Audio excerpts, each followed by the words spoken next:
Hello. If you're new here, welcome to Mostly Sapphic Books, where I read mostly Sapphic books. If you're old here and you're looking for a new Sapphic book rec, there are no lesbians in this. This is the mostly Sapphic books. This has mostly no lesbians. There's like two little drops of homosexuality in this book. Mostly straight, not about lesbians, just for the record. See you in the next video. But it's a good book anyway. Katabasis by R.F. Kuang. I want an arc of this. I read it early. Bit of background for me. I have never read R.F. Kuang before. I know she's very popular. I know a lot of people like her, and she's like the big writer right now. I've actually heard some mixed reviews. I know people who really like her and like listening to her speak, and she's apparently very smart, which she is, because it's talking about how she has like 8 degrees in the bio, and not 8 degrees, but she's been to several like schools. Like she went to Cambridge and Oxford, and now she's getting a PhD at Yale. She's very smart. I hear people say that they like listening to her, but they aren't always as big a fan of her writing. But there's also a lot of people who really like her writing. And I can see why. I think the writing is definitely the strength of this book. This is a good book. I wouldn't call it perfect necessarily, but I gave this like a 4.5 stars. It was gonna be a 5 for most of it. The writing is definitely 5-star quality. What knocked the rating down for me was there's sort of like a lot of questions. I think just because this world is so vast, it leaves just a lot of room where you can just like sit and ruminate on this and explore this. Even after I've read this, I finished it yesterday, and I've still been thinking about like all of the things that aren't addressed, because you can't address everything. And just, you know, the scope of this world is, it really sticks in your head and makes you think, but sometimes to the book's detriment, because it can't address everything. So you're like, why isn't there an answer to that? I want to know that. And you're left with some questions. But that's kind of also a good thing, because it means the world is engaging and interesting and vast enough and complex enough and fleshed out enough that there is, you know, all these unanswered questions. Okay, so the basic premise of this book, you have your main character, Alice Law. She is a graduate student studying analytical magic at Cambridge. Honestly, the magic system in this book could be fleshed out a little bit more, but like you get enough of a sense to understand not really necessarily how it works. There's hints of that, but that's sort of not important in a way. You really just need to understand this character's relationship to magic, which is that she studies it. This is a very intense field. It's very competitive, and she has worked very, very hard, tirelessly, single-mindedly to get into the analytical magic program at Cambridge to study under Professor Jacob Grimes, who's like the guy. And if she gets her degree under him, she will have every career opportunity ever. All of her doors will be open. He is the guy. And at the very start of this book, she has just killed him accidentally. They're doing a magic experiment, and they have to draw pentagrams. She messes up the pentagram, and he just explodes. He's dead. He's just a bunch of guts and gore. And she decides that she's going to journey into hell to get him back and bring him back, because she's responsible for one, and two, if she switches schools or switches advisors, her career's not nearly going to be as exceptional. She needs this guy to give her the degree and to give her his recommendation. Immediately the book opens on her preparing to go to hell, and immediately she gets interrupted by another grad student, another advisee of Professor Jacob Grimes named Peter Murdoch, and he tags along with her, and they go to hell together. And I really, really liked the beginning of this book. It gets right in. This is a big book. It's like 539 pages, and so I thought there'd be like more meandering in the beginning, where you set up all this exposition and it tells you all this stuff, like how I did in the video, which I shouldn't have done, because it's done better here. You were just thrown right in. She's going to hell. Peter's tagging along. You get an immediate sense of these characters as well as the plot. Alice is very determined. She is very focused on her career. She does this. And Peter just kind of tags along, you know. We get a lot about both of them immediately. They're not on good terms right now. They used to be friends. Again, they're in the same department. They work for the same advisor. They have a lot in common, but they also don't. So Alice is an Asian American woman, and I think this takes place in like the 1980s. I I don't know the exact date. It might have said in the beginning and then I forgot. But it's definitely not like right now. It's a bit more of a sexist society, and so she's really struggling as a woman, even though she would nowadays, but she's really struggling as a woman in this department. And Peter is just a white English boy who has had everything handed to him, real silver spoon. He's very charismatic. Everyone loves him. He always gets his way. Everything works out for him. Even when he's like, he has a habit of blowing people off and like forgetting things and being late to things, and everyone just forgives him because he's great and he's really talented. He's really naturally talented, and it seems like he doesn't even have to like study that hard. He just sort of gets it. And so he's like perfect, and Alice is sort of jealous of him and sort of resentful of him, and they're sort of standoffish as well. Again, they used to be friends, but they had some falling outs and, you know, just some differences. You learn more about that through the novel. I won't spoil anything here. But you can also tell that they're clearly love interests. And that's sort of the romance of the book. This is not a romance book.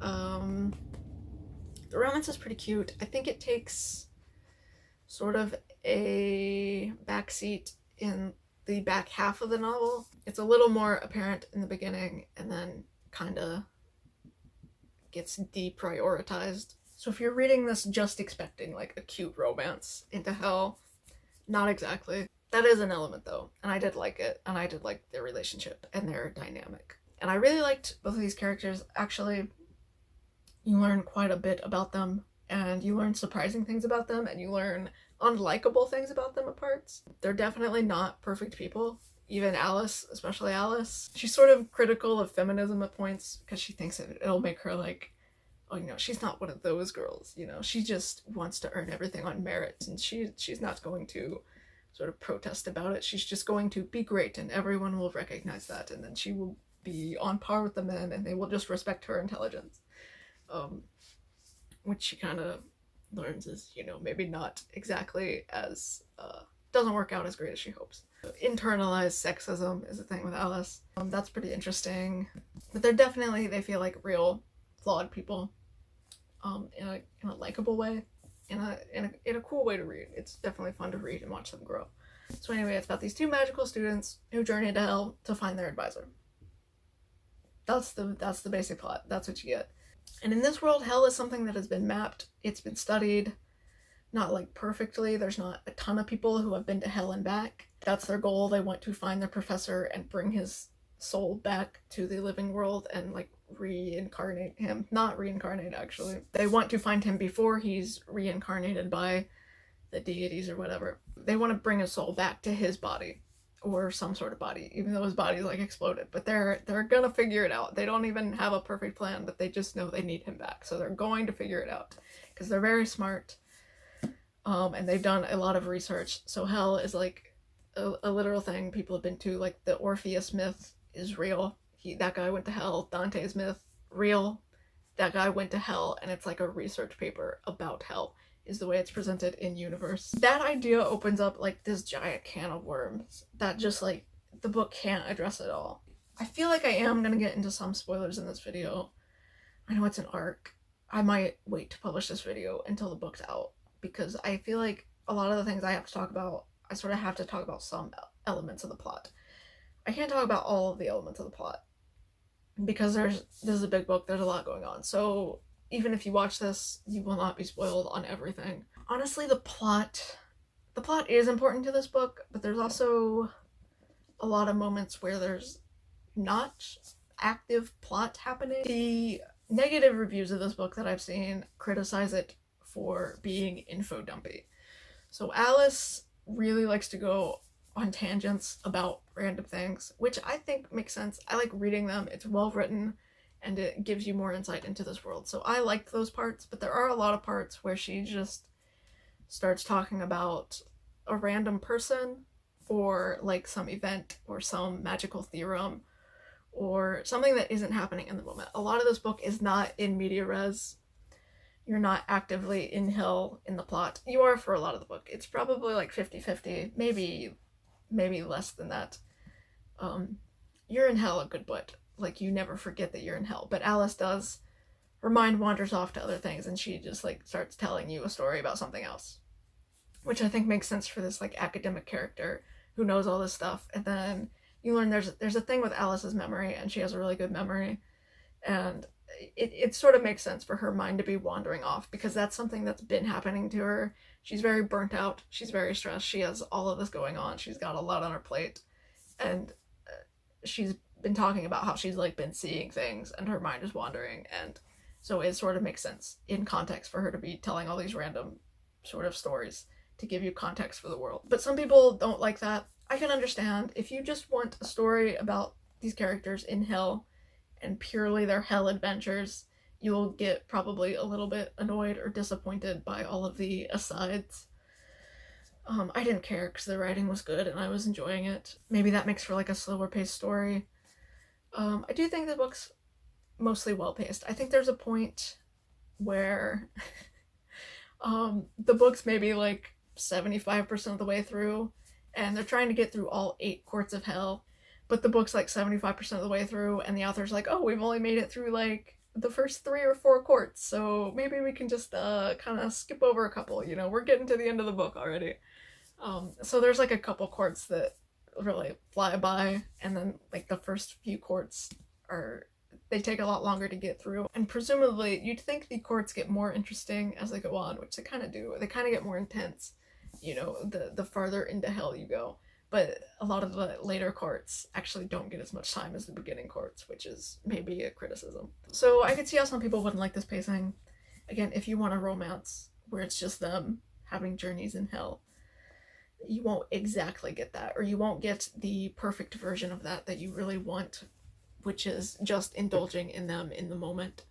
There's a lot of past tense stuff happening in this, and, you know, flashbacks and her thinking on her life and things she knows and have studied. So that's another thing that makes the world feel not quite as fleshed out as it could be. Well, I mean, I don't think you can. I mean, this book would be so big if you explained everything. Maybe if you were only in the present tense, really talking about hell, you could learn a lot more about it. But I did have a lot of questions about hell and how this works. I couldn't tell exactly if it was catered to them, because a lot of hell is academic. There's, like, a library. People keep writing research papers to try to get out of hell. They think if they write the perfect dissertation, they'll pass and be able to be reincarnated and move on from hell. So there's a lot of, like, academic stuff that feels especially catered to these characters, and, like, they're literally on the Cambridge campus, sort of. The underworld mirrors their world. And I couldn't really tell, it's not touched on a lot, if it says explicitly that it's kind of catered to them. But then there's also, like, all of these souls who live there and, like, have been in this library for centuries and have been studying and reading and writing. And it's like, so obviously the library wasn't created for Alice and Peter, so it was there. But a lot of hell feels specifically academic, which attests to the themes of the novel, but I'm thinking just, like, in practicality.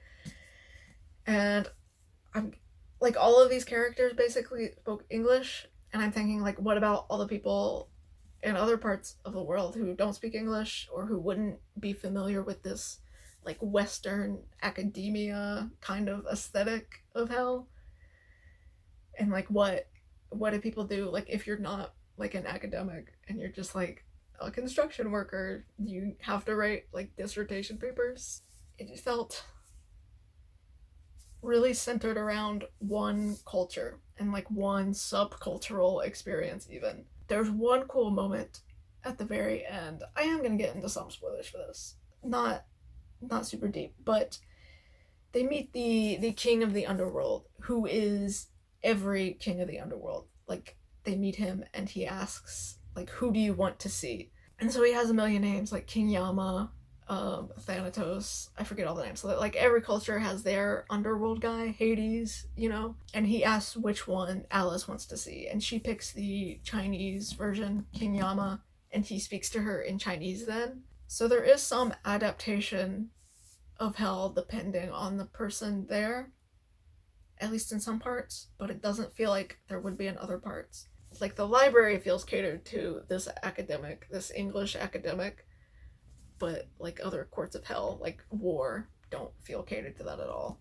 So like I don't know. There were a lot of questions there that maybe could have been addressed better, or like were maybe very briefly addressed, but you sort of forget about it because there's a lot going on, or it's very early addressed before you get your bearings, and so you don't really understand. This would be good for a reread. I could understand people rereading this and like really trying to decipher through this world and dig through it and, you know, build headcanons about it.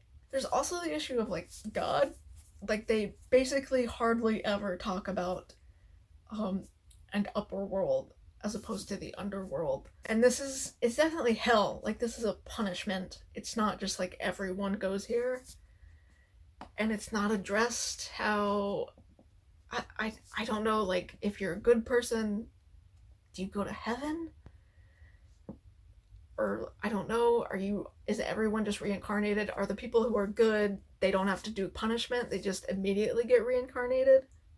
Or do you go to heaven? And then there's an issue of a lot of the shades, which are what the spirits in the underworld are called, a lot of them talk about how they don't know the way out and they don't know hardly anyone who has ever gotten out. So they're trapped here for a long time and like they get to know each other and like they don't ever hardly see people escape hell or like graduate from hell. But it's a system of reincarnation and like everything gets reincarnated. You could get reincarnated as like a plant or a dog or something. And so like I'm just thinking the sheer amount of life on Earth, how is that being sustained if these shades aren't getting regularly reincarnated and these souls aren't cycling through and they're all mostly getting stuck here? So like how's that working? But then there's a part where we do see a lot of souls getting recycled. That's like later with the king of the underworld. And I'm like, but who are those people? Because all the shades are like, we've never seen anyone get reincarnated. We don't know how it works. But then there's like a bajillion people getting reincarnated. So I'm like, I don't understand the system. Maybe I didn't read closely enough or like missed clues. Or, I mean, presumably Alice doesn't care. I feel like Alice would care about that though. Right now she's on a mission to find Professor Grimes. But like she's been studying hell to prepare for this trip, to learn how to survive there and know how long she has before she has to get back, and the price she has to pay to go to the underworld and sort of neglect her human body for a while. So I feel like she would also know heaven, if there's a heaven. I don't think they would talk about heaven or like a god. There are multiple gods. They do meet like trickster gods of the underworld. So there's sort of like a pantheon, and like there's like every cultural god. So like every culture is right about religion. But I don't know how like heaven or paradise or any of that works. I don't know. There's a lot of unanswered questions that you could like really just muse on. That's mostly what this video is going to be apparently. Then they were like, I'm just going to talk about, I wrote down a bunch of notes of like things that I was just like thinking while reading this. This is a book that makes you think, really kind of about the rules of the world or like the possibility of an afterlife, I suppose. But what I was thinking is I wouldn't leave. Like all these people are like stuck here and most of them are trying to get out and, you know, reincarnate or, you know, do whatever. But I would just stay here as me, because when you're reincarnated you lose all your memories, so you don't remember yourself. You get a new personhood, but like a lot of hell doesn't seem that bad. This does get touched on a little bit, but like if I was stuck in a library in Pride where I just got to sit there and read books for eternity, that's fucking rad. Why would I leave? Why would I want to get out? There's the Court of Desire, where it's just like a brothel and everyone's just having a grand time in the brothel. Why would you want to leave? That doesn't really feel like a punishment. That just feels like you get to indulge in your sins. And that is talked about how people get stuck there because they are indulging in their sins, but they're also like actively trying to get out in a lot of the cases that we see here. There's one woman later in the book named Gertrude who actually does talk about this and how she doesn't even want to move on. She just wants to make hell her heaven and like create her own paradise in the world. And like that's what I would do. I would want to live as me forever, indulging in whatever I liked, because that was my punishment, to indulge in what I liked. Not enough of these characters were like interested in immortality, because that's like, I would want to live forever. Like, I want to be immortal. And so like if I went to an afterlife where I was me and I would be me for eternity until I graduated, I would just not graduate. I would just be me for eternity. That's literally the ideal. And hell's not that bad unless you're, I mean, there were some parts that sounded kind of bad, but there were some parts that were like totally normal and not that bad at all. And I would just be there for eternity, living the life, living the death. And so no one really talked about that as much as I wanted them to. And that concept like didn't even come up until sort of the end of the book. And I was thinking about it the whole time. I'm like, just stay here. Just stay here. Why do you not want to stay here? Because a lot of these people are invested in themselves. Like Pride said. And so if you like yourself, why would you want to be someone else and get reincarnated into something else? I don't know. There's a lot to think about. You can call it kind of a con, that there's like too many unanswered questions, but I don't know. That's sort of a minor con, because you weren't going to answer all of it. But maybe it could have been a bit more. Like, I would have liked to hear more about heaven and like research into heaven, if there is one. Because there do seem to be like good deities, like angels, who you see at one point. So like, and you see someone like, I don't know if they get reincarnated or if they just like get up to heaven or something. I don't know. That's the thing. I wanted to know a little more. There were also like little gripes that I wrote down. This is a major spoiler, but I wanted to say it. So they're looking for Professor Grimes. They don't know where he is, and they're trying to track him down, and that's their whole point. They don't find him. Alice finds the king of the underworld, and the king just summons him, which is kind of, I guess, like Alice finding him, but it's not nearly as satisfying like you'd expect her to do it, because that's her whole mission, and she really knows Jacob Grimes in a way a lot of people don't. That's a big plot of this book, is their relationship, and their very complicated relationship, and how she admires him, but he's also not a very good person, but she respects his intellect maybe more than she should, and it's sort of like a sunk cost fallacy where she's dedicated to this man and being under his tutelage, but maybe he's not as great as she seems. But if he's not as great as she seems, then she's wasted all of her time, and you know, she can't bring herself to admit that. So they don't find him, which is disappointing, kind of. That confrontation scene when they do meet up with him, that's a good scene. I don't hate it thematically. I like where it goes. But it is just like slightly disappointing that they don't find him themselves. I mean, they find him indirectly through King Yama, but I don't know. I was maybe expecting something a little bit different there.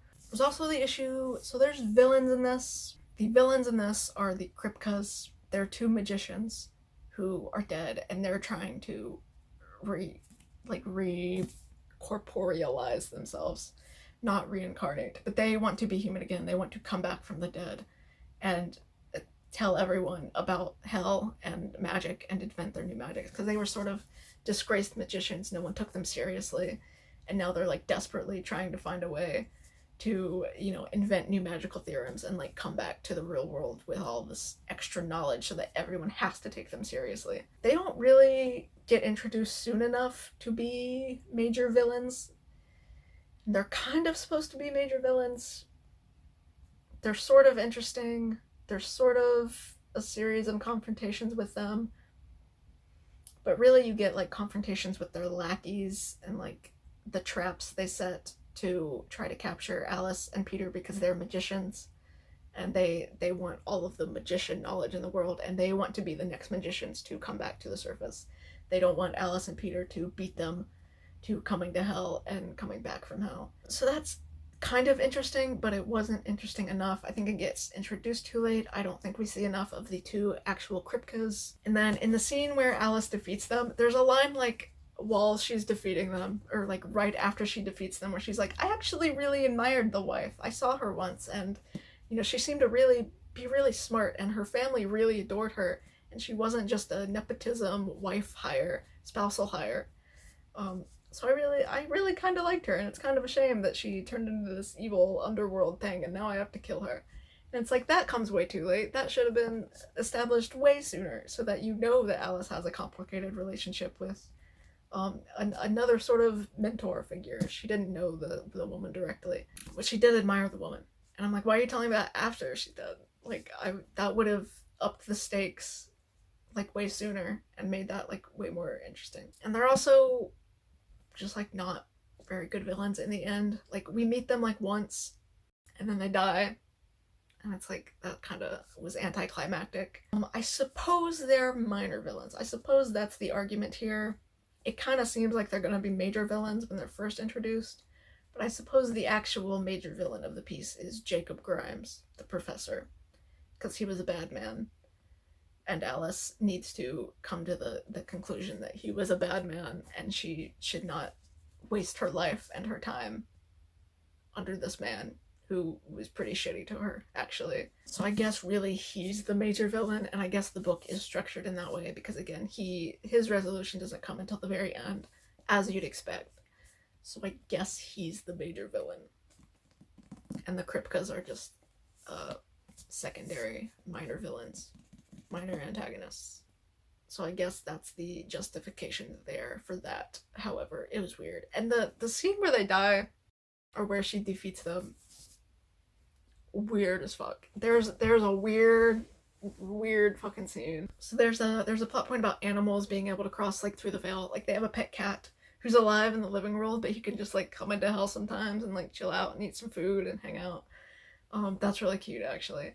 But there's a point where she's walking in hell in the desert, and a random like tiger appears. It's a big cat. I don't know if it said what species of big cat, maybe like a panther or something. But this like emaciated tiger appears, and she manages to kill it and skin it and eat it and wear its fur and turn all of its bones into weapons, and she like wears it like armor, and it comes out of nowhere. This is like, it's a very random encounter where she turns into a weird feral tiger wearing woman. And then she has this guy, ghost spirit guide, who's talking to her, and he's like, you should snort that chalk. So they have chalk, they have like magic chalk, and that's how they draw all their pentagrams, and that's like the source of their magic and how they do everything. And she talks about how people have always joked about snorting the chalk, but it's actually like pretty detrimental to the human body. Like, they know it has negative effects, so no one actually does it. And this idea gets introduced like right here, right now. That sounds like some dumb undergrad joke that would have been talked about before, maybe. But again, also out of nowhere, the tiger comes, and this random like chalk cocaine idea comes. So she snorts the chalk, and then she's like, this is great, this is the best drug, I feel so focused. And then she goes off and kills the Kripkas. Not even with like physical strength. Kind of with magic, but also sort of not. I mean, it's with magic, but it's not. It's just like this weird fucking scene where she just like goes feral and is wearing a tiger and is on drugs randomly for some reason and just like attacks these people. Weird. I did not like that scene. It's very random, and I don't know why any of that was in there. I don't know why she couldn't have just confronted them and used magic purely to fight them. I don't know. That was a weird scene to me. There's also a scene, I don't want to give away that many spoilers. Someone dies, and it doesn't feel as impactful as it should, and you kind of expect them to not stay dead. I'm gonna be honest. I didn't expect them to stay dead, and they didn't. They come back. And I feel like Alice doesn't die. Alice really like moves on from this sort of quickly and doesn't think about it maybe as much as she should. She does think about it. It is sort of impactful, but I feel like it would have like really shook her, like maybe more than it actually did. That was also something that maybe could have just been improved slightly. It wasn't bad, but it just could have been better. Another not bad but could have been better moment with the writing. The writing's fantastic. The prose is fabulous. It's so easy to read. It's so nice, so crisp. Wonderful writer, I can tell. R of Kuang. Most of this book, all of this book almost, is from Alice's point of view, and I like her perspective. It feels like her perspective. I like her tone. Then there's one random chapter that's in Peter's point of view, and it sounds tonally exactly the same. There is no difference tonally between Peter's point of view and Alice's point of view, which is like weird because they're not the same person. They shouldn't think the same way. The writing style should be slightly different. You should get more of Peter's voice specifically, and you don't. And it is third person limited point of view. It's not third person omniscient, which would make sense why it would be the same if it was third person omniscient, but it's not. It is Alice's point of view fully, and then Peter's view sounds exactly the same, which is kind of disappointing, because I think she's clearly a talented writer, and I think she could have just made that feel a little different than it was. But it also wasn't terrible, because like it's good prose. So you're like, oh, I'm enjoying reading this. It's weird that it sounds exactly like Alice, but it's still like good prose, so I'm not having a bad time. But it is, I think, a mini critique for that one chapter, if you want to get into radical criticisms of this, which there aren't many because it's a well-written book, and I enjoyed reading it all the way through.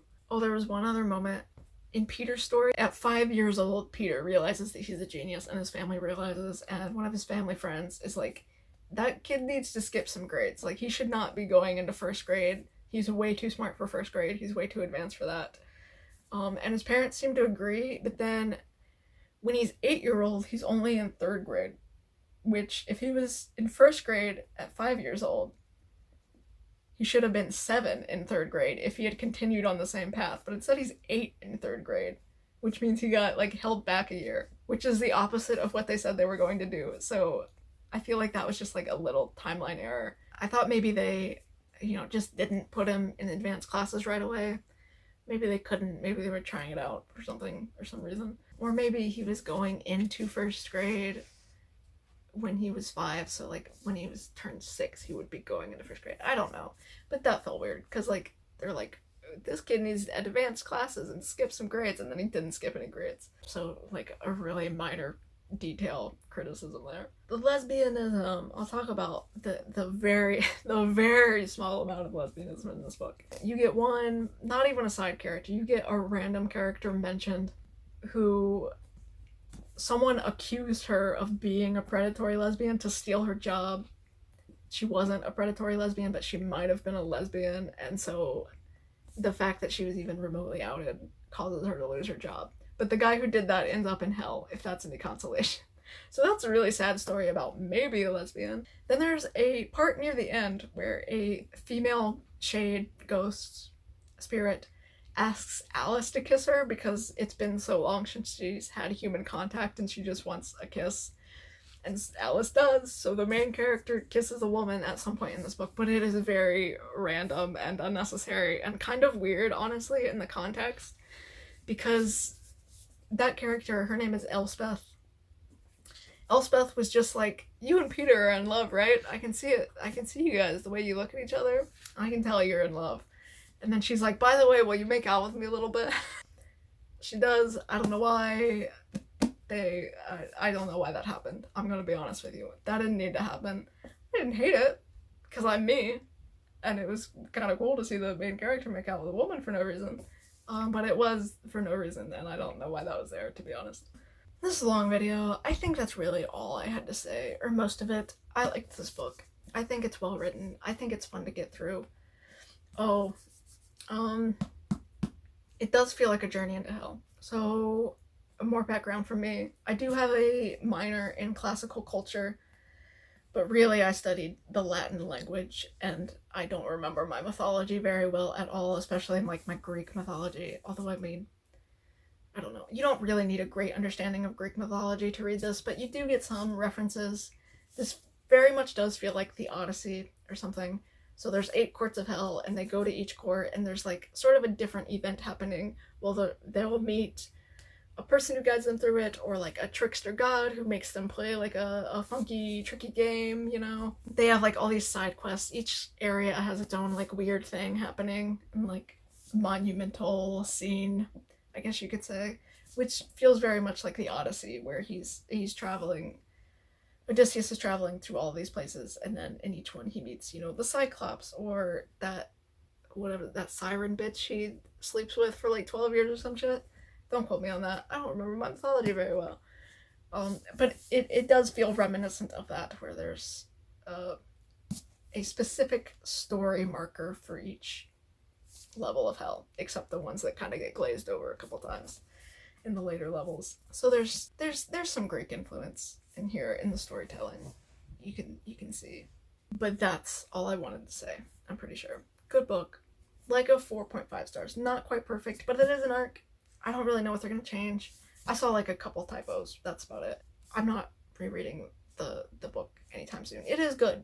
It's definitely a good book. But I'm not gonna reread it to see the differences between this arc and the final copy. Not anytime soon, at least. If I ever reread this, I would not remember 60% of the stuff that happened in this book, because it's a big book. There's a lot going on. But good. Well written. Great prose. That's the highlight of this book. I really liked it. I didn't mind the pacing. I didn't mind the info dumpiness. Some people will.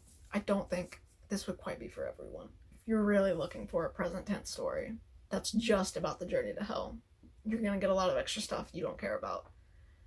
That will disappoint you. The journey to hell is good. You will like those parts because they're well written, and I think there's fun, and there's a lot going on. But that's not all that's going on. So it won't be the pacing you want out of it. Probably. I don't know you. But a good book. And I enjoyed it, and I do recommend it.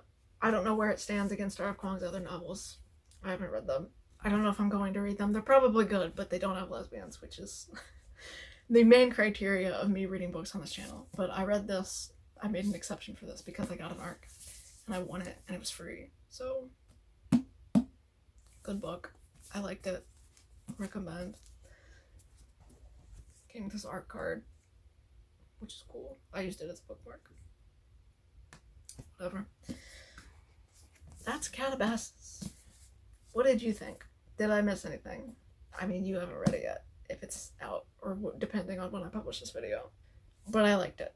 And I think most people will like this. I think most people will objectively enjoy the writing, at least, for the most part. Again, I had a couple quirks, but that's negligible. When you're enjoying a book and it seems so well written, you can forgive things. Even though I do think R.F. Kuang was talented enough to maybe refine this. I think maybe just some of the idea could have stewed a little more before she wrote this.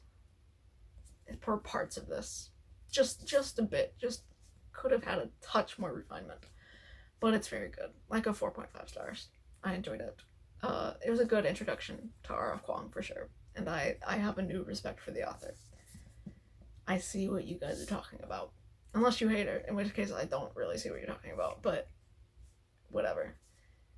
Enjoy. Like and subscribe if you want. I don't know. I do book reviews, mainly for books about lesbians. But sometimes I do books about straight people.